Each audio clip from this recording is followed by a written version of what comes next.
Hello friends, രാവിലെ എണീറ്റ ഉടനെ മിസ്സാക്കാത്ത രണ്ട് കാര്യങ്ങളാണ് വെള്ളം കുടിക്കുന്നതും ഫോൺ നോക്കുന്നതും. ഒരു ഗുഡ് മോർണിംഗ് മെസ്സേജിന് ഇത്രമാത്രം വാല്യൂ ഉണ്ടെന്ന് ഞാൻ ഇപ്പോഴാണ് അറിയുന്നത്. അപ്പോൾ ആ വാല്യൂ ഉള്ള മെസ്സേജിന് ഞാൻ തിരിച്ച് റിപ്ലൈ അയക്കണ്ടേ? അപ്പം നമുക്കിനി കുറച്ചേരം മ്യൂസിക് കേൾക്കാം.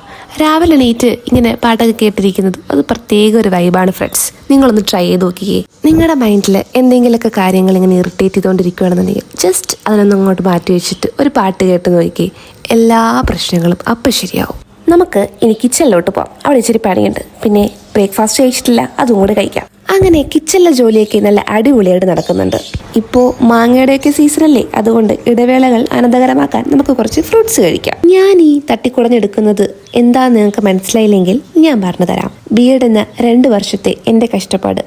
ഞാനിവിടെ നാട്ടിൽ ഇനി കുറച്ച് ദിവസങ്ങൾ മാത്രമേ ഉണ്ടാവുള്ളൂ. ഞാൻ എങ്ങോട്ട് പോവുക, എന്താ ഏതാ എന്നൊക്കെ വഴിയേ വരുന്ന വീഡിയോസിൽ നിങ്ങൾക്ക് മനസ്സിലാവും. എന്തിനാ ചുമ്മാ ഇതൊക്കെ വെച്ച് സ്ഥലം നിറയ്ക്കുന്നത്? അതുകൊണ്ട് ഞാനിതൊക്കെ കൊണ്ട് ആക്രയ്ക്ക് കൊടുക്കാമെന്ന് വിചാരിച്ചു. പക്ഷേ എനിക്കൊരു കാര്യം മനസ്സിലായി. ഞാനും എൻ്റെ ഈ കഷ്ടപ്പാടുകളെല്ലാം ഒരുപാട് അറ്റാച്ച്ഡ് ആയിപ്പോയി. ഇതൊക്കെ എടുത്ത് നോക്കിയപ്പോൾ എനിക്ക് വല്ലാണ്ട് വിഷമം വന്നു.